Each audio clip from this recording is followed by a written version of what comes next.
Vamos falar de história. Nós convidamos a professora Roswitha Weber para explicar um pouco sobre os fatos que levaram à Revolução Farroupilha e como o 20 de setembro é hoje para os gaúchos.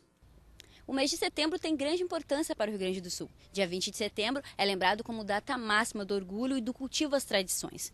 Professora Roswitha, por que é importante relembrar o 20 de setembro?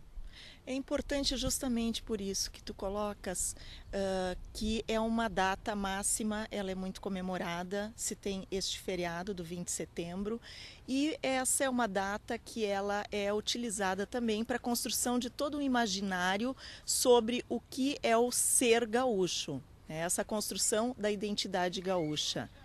Professora, nessa construção da identidade gaúcha, a gente tem como um povo gaúcho que nasceu aqui no Rio Grande do Sul, essa vontade, esse patriotismo, meio que se separando do resto do Brasil. Como é que se construiu isso? É importante lembrar que no contexto da Guerra dos Farrapos, a ideia de separatismo, ela não foi uma ideia unânime para todo o grupo, né? Houve divisões entre o grupo que estava fazendo reivindicações, então a maioria, né, propunha a separação, né, na forma de uma república. Mas não foi essa ideia, né, não foi unânime de todo o grupo. Tinha aqueles que reivindicavam o pertencimento à unidade brasileira. E apesar dessas divergências, umas pessoas querendo a Revolução, outras não, a Revolução Farroupilha sim foi uma das marcou o Rio Grande do Sul até hoje, é lembrada com orgulho por muitos gaúchos. Ela marcou porque o que ficou desse conflito que durou 10 anos foi algumas coisas que, na verdade, não necessariamente coincidem com o que foi a Guerra dos Farrapos. Se fala muito, né, se identifica muito, o gaúcho se identifica, ou alguns gaúchos se identificam como um povo libertador, com a ideia de liberdade, né? E muito vem essa ideia no contexto dessas comemorações do 20 de setembro.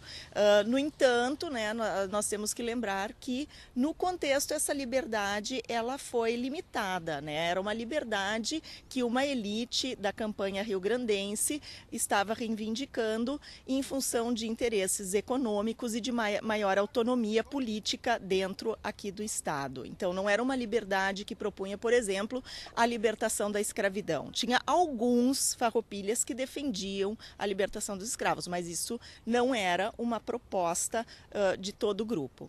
Professora, mas também serviu para criar esse espírito de patriotismo, né, nos gaúchos. Exatamente, né, em torno dessas questões, dessa ideia de povo guerreiro, né, povo que pega em armas.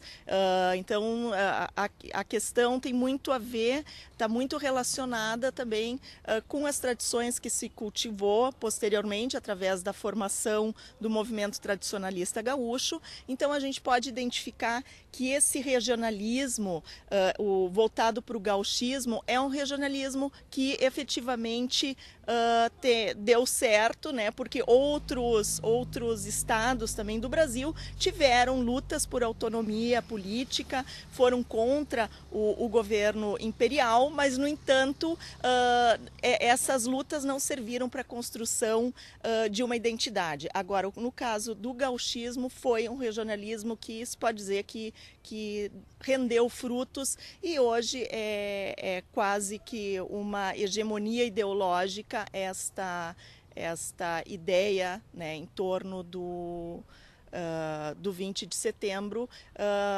despertando essa identificação da identidade do rio-grandense. Essa identidade que perpetua até hoje, né? Porque nas escolas também é muito cultivado isso. As crianças estão indo pequenas para os CTGs, cultivando as tradições gaúchas, né, professor? Exatamente, né? Então tem elementos aí que a gente pode estar trabalhando com isso, né? É importante essa atuação do movimento tradicionalista e paralelo a isso também é importante a gente observar a história e tentar analisar o que efetivamente aconteceu, né? E isso leva, de certa forma, a desfazer alguns mitos, né? Por exemplo, do gaúcho como aquele guerreiro ou dessa liberdade, como é que é essa liberdade, né? né? Então é importante a gente estar trabalhando com esses fatores de conhecer a tradição e também de olhar os processos históricos analisando eles. Muito obrigada, professora, pela sua participação. E essa foi a nossa entrevista com a professora Roswitha Weber, dentro do nosso programa especial do 20 de setembro para a TV Fevale e Joceline Silveira.